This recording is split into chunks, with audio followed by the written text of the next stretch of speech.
Ese lastre ambulante no sabe lo que es mejor para él mismo. Esas palabras cortaron mi alma como una navaja oxidada cuando las escuché saliendo de la boca de mi propio hijo, Pedro, mientras conversaba con el comprador de nuestra casa. Pensaba que yo no estaba cerca, que el viejo sordo no podría escuchar. Pero 50 años operando el telégrafo me dieron oídos afilados para captar hasta el más bajo susurro. Fue en el porche de nuestra casa en Santander, en una tarde sofocante de enero de 1965. El sol se reflejaba en las aguas tranquilas de la bahía, y yo acababa de regresar del huerto, donde recogía los melocotones que tanto le gustaban a Esperanza. Me detuve al oír su voz, la de mi hijo menor, mi orgullo, hablando así de mí a un desconocido de traje y maletín de cuero. Me quedé allí paralizado detrás de la puerta, sujetando la cesta de melocotones, mientras él liquidaba no solo nuestra casa, sino toda la dignidad que construí a lo largo de mis 78 años de vida. 2 santos, pero todo el mundo en Santander me conoce como su telegrafista. Trabajé como telegrafista en la estación ferroviaria de la ciudad durante 32 años, desde que mi padre falleció y me dejó el puesto. Santander es una de las ciudades más antiguas de Cantabria, enclavada en el litoral, con sus casonas históricas y un puerto que una vez fue uno de los más importantes de España antes de comenzar a declinar. Nací y me crié aquí, conociendo cada callejón, cada historia, cada familia. El respeto que conquisté vino del sudor de mi trabajo y de la honestidad que aprendí de mi padre. La vida nunca fue fácil, pero fue digna. Mandaba avisos importantes. Todo pasaba por mis manos, por mis dedos, tecleando en aquella máquina, transformando pensamientos en señales que viajaban por los cables. Criaba a mis 3 hijos con el salario modesto, guardando céntimo a céntimo para que pudieran estudiar, tener oportunidades que yo no tuve. Especialmente Pedro, el menor, que siempre mostró una inteligencia diferente a la de sus hermanos. Ahorré cada céntimo. Vendí hasta el reloj de oro que heredé de mi abuelo para pagar la carrera de Derecho en Madrid. Trabajaba horas extras, aceptaba servicios de mantenimiento de equipos eléctricos los fines de semana. Todo para garantizar que mi hijo se convirtiera en doctor. Mientras Esperanza, mi difunta esposa, remendaba la misma ropa año tras año, el dinero se iba todo para sus estudios. Necesito dejar este relato como una advertencia para otros padres y abuelos que puedan estar pasando por lo que pasé. Existía. Nos hacían temblar de miedo y reír al mismo tiempo. Día vas a mandar mensajes por toda España. Fría del pozo, me vestía el uniforme del ferrocarril que mi madre planchaba con tanto esmero y caminaba hasta la estación. En invierno, la niebla cubría la ciudad y yo seguía guiado más por el ruido de las aguas de la bahía que por la vista. Llegaba, encendía el quinqué, revisaba el equipo, limpiaba las conexiones y aguardaba los primeros mensajes del día, generalmente de la central en Madrid. Simple aviso de tren retrasado hasta la noticia de una guerra comenzando del otro lado del mundo. Mis dedos tecleaban, transformando letras en puntos y rayas, y mis oídos descifraban aquellos sonidos en palabras. Sin darme cuenta, yo era el primero en saber de todo lo que pasaba, antes incluso que el alcalde o el comisario. Responsabilidad y el respeto que él había conquistado. El salario mejoró un poco, pero la carga de trabajo se duplicó. Aún así, amaba lo que hacía. Cada mensaje transmitido con perfección era una pequeña victoria. Escribir el mensaje, con palabras simples pero reconfortantes. Volvió al día siguiente para agradecer y después al otro para preguntar si había respuesta. Y así continuó viniendo, incluso cuando ya no había más motivo para telegramas, familias más acomodadas de la ciudad. Entre un punto y otro del telégrafo, entre un punto y otro de la costura, construimos nuestra vida. Para su edad, hice horas extras en la estación durante 3 meses seguidos. Cuando Marta soñaba con una muñeca que venía en las revistas de Madrid, ahorré durante medio año para comprarla en Navidad. Y cuando Pedro mostró talento para los estudios, renuncié a todo lo que podía. Mensualidad, valor que casi equivalía a mi salario mensual. Esperanza me miró preocupada, sabiendo que sería difícil. Pero esa misma noche decidimos que haríamos lo que fuera necesario. Salida de la escuela. Comíamos judías con pan la mayoría de los días para ahorrar cada peseta. Pero ver a Pedro partiendo hacia Madrid, con una maleta de ropa remendada pero con libros nuevos, fue una de las mayores alegrías de mi vida. Ella y yo lo creía. Cartilla de ahorros en el Banco de Santander, donde guardaba cada céntimo que sobraba. No era una fortuna, pero era suficiente para vivir con dignidad y aún ayudar a los hijos cuando lo necesitaran. Pedro era diferente. Las primeras señales de que algo había cambiado aparecieron en las cartas. Fueron volviéndose más cortas y menos frecuentes. Las visitas en feriados más raras. Cuando se graduó, mandó apenas un telegrama seco. Graduado. Stop. Conseguí empleo en Bufete Madrid. Stop. No podré ir. Stop. Abrazos, Pedro. Primeros síntomas del Parkinson. Las manos que cosían con tanta precisión comenzaron a temblar. Los medicamentos eran caros y nuestros ahorros fueron disminuyendo. Aún así, nos las arreglábamos. Juan y Marta ayudaban como podían, trayendo víveres y quedándose con la madre cuando yo necesitaba salir. Conseguía sentir los olores bien. Corbatas de seda para mí, que solo usaba camisas simples de algodón. Miraba nuestra casa con una mezcla de nostalgia y desdén, como quien visita un museo de cosas obsoletas. Mejor el patrimonio de la familia.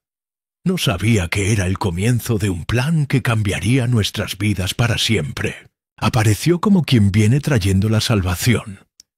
Era un miércoles de febrero cuando llegó conduciendo un coche nuevo, de esos importados que solo la gente rica tenía. Se estacionó frente a casa, atrayendo las miradas curiosas de los vecinos. Bajó todo elegante, con un traje que debía costar más que 6 meses de mi salario de telegrafista. Traía un maletín de cuero debajo del brazo y una sonrisa que no llegaba a los ojos. Darle un beso rápido en la frente a la madre, que sonrió al verlo.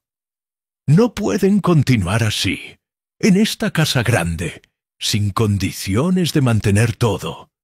Mamá necesita tratamiento especializado.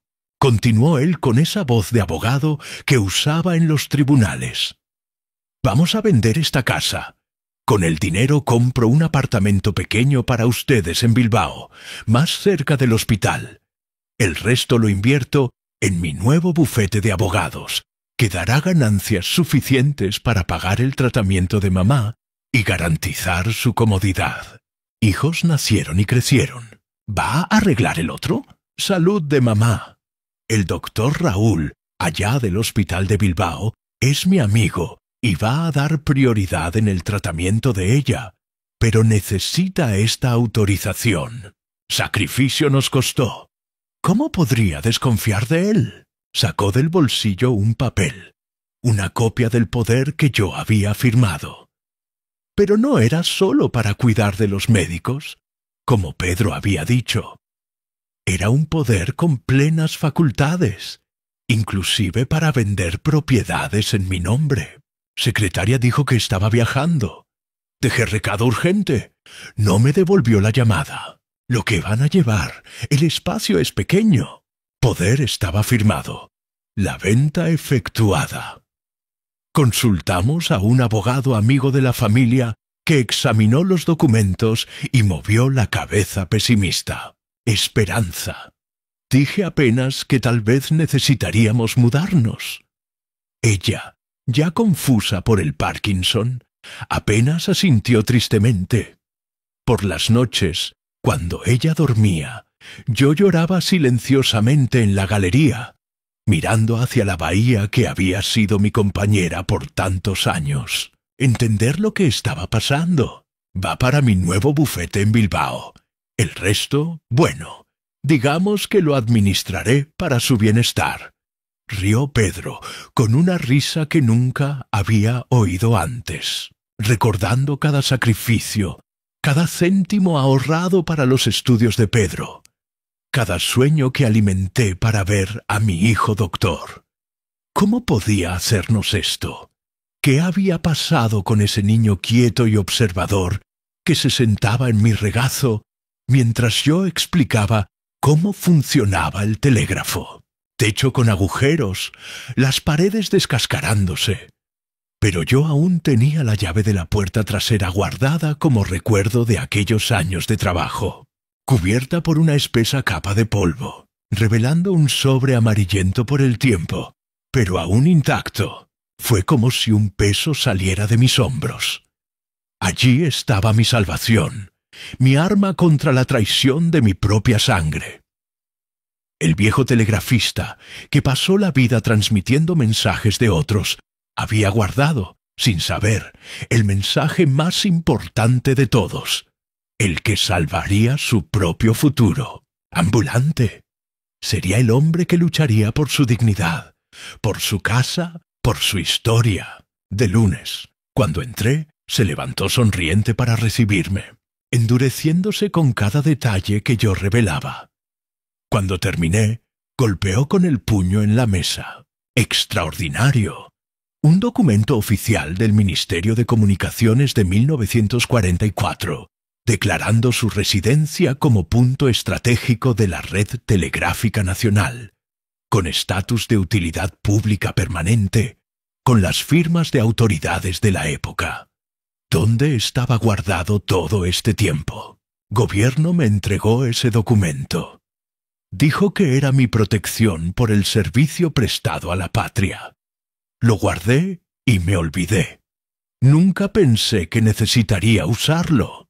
Cansado, no todo estaba perdido después de todo. Con la situación, al final del día, todo estaba listo, y determinación que no sentía desde hacía mucho tiempo. Al llegar, encontré a Esperanza durmiendo en el sofá, las manos temblando incluso en el sueño. Besé su frente y susurré: «Va a estar todo bien, mi vieja. Nadie nos va a sacar de aquí. De casa, aquí está la copia de la decisión. Esperar mucho». En la tarde del mismo día, un coche se estacionó con violencia frente a la casa. Pedro bajó como un huracán, el rostro rojo de rabia, e invadió la sala gritando: «Annulé. Registro de inmuebles. El doctor Augusto se encargó de todo. Tirarnos en un cuartito en Burgos mientras te quedabas con el dinero de la venta. Papá, yo necesitaba ese dinero. Tengo deudas, muchas deudas. El bufete en Madrid quebró. Perdí todo. Era nuestra única oportunidad. Tanto sacrificio que hicimos por ti». Lentamente, pareciendo súbitamente más viejo y cansado. Caminó hasta la puerta, pero antes de salir se volvió. Quedamos así por mucho tiempo, dos viejos lastimados por la traición de quien más amaban. Comprador, al saber de la situación legal del inmueble, desistió prontamente del negocio y exigió el dinero de vuelta. Pedro tuvo que devolver el valor recibido como entrada y aún pagar una multa por mala fe en la transacción. Supe después que terminó abriendo un pequeño bufete en Valencia, empezando desde cero, con dinero prestado de usureros. histórico, al tomar conocimiento del documento a través del proceso judicial, decidió declarar oficialmente mi casa como Patrimonio Histórico de la Red Telegráfica Nacional, para la comunicación del país en tiempos difíciles. Admirar, especialmente ahora que tengo todo el tiempo del mundo para contemplar.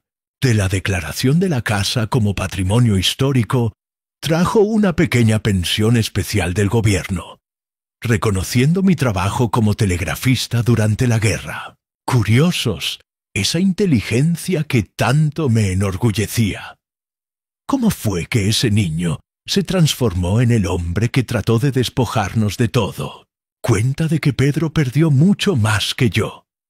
Él perdió la familia, perdió el respeto de la comunidad donde creció, perdió la conexión con sus raíces, por un puñado de dinero que, al final de cuentas, ni siquiera consiguió mantener. La ambición desmedida es como arena movediza. Cuanto más te debates para conseguir más te hundes. Que tengo, y son muchas. Padre que entendía el dolor de la pérdida. El mayor, Joaquín, tiene ahora 22 años y trabaja en el puerto como el padre.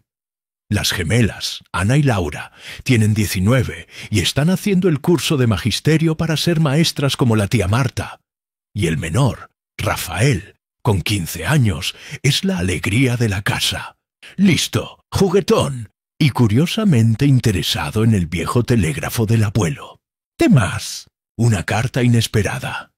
Era de Pedro. La primera comunicación directa de él en casi 10 años. Escribía que estaba viviendo en Sevilla, que había reconstruido su vida profesional, que estaba casado y tenía una hijita de 2 años. Decía que frecuentemente pensaba en nosotros, que se arrepentía profundamente de lo que había hecho, que la paternidad lo había transformado, haciéndole entender el verdadero valor de la familia, propios sentimientos. No soy hombre de guardar rencor, pero tampoco soy ingenuo. Las heridas causadas por Pedro fueron demasiado profundas para ser borradas con una simple carta. Está bien. Aprendí que el perdón no significa necesariamente reconciliación u olvido. El perdón es más para mí que para él. Es liberar mi corazón del peso del resentimiento. Es elegir no dejar que la amargura defina el resto de mis días. Mi bendición se empeñan en contar que sus abuelos recibieron telegramas importantes por mis manos. Y otra cosa, nunca es tarde para luchar por lo que es suyo por derecho. Muchos piensan que cuando llegamos a la vejez, debemos solo aceptar callados lo que los más jóvenes deciden por nosotros, que somos lastres ambulantes, como mi hijo me llamó. Pero la edad nos da no solo arrugas y cabellos blancos, nos da también sabiduría, experiencia y a veces secretos guardados en gavetas antiguas que pueden cambiarlo todo. Este viejo telegrafista de Santander. Nunca pensé que mis palabras llegarían a tantas personas, que mi experiencia podría servir de alerta o consuelo para otros que tal vez estén pasando por situaciones semejantes. El respeto y la dignidad que te gustaría recibir cuando llegue tu turno.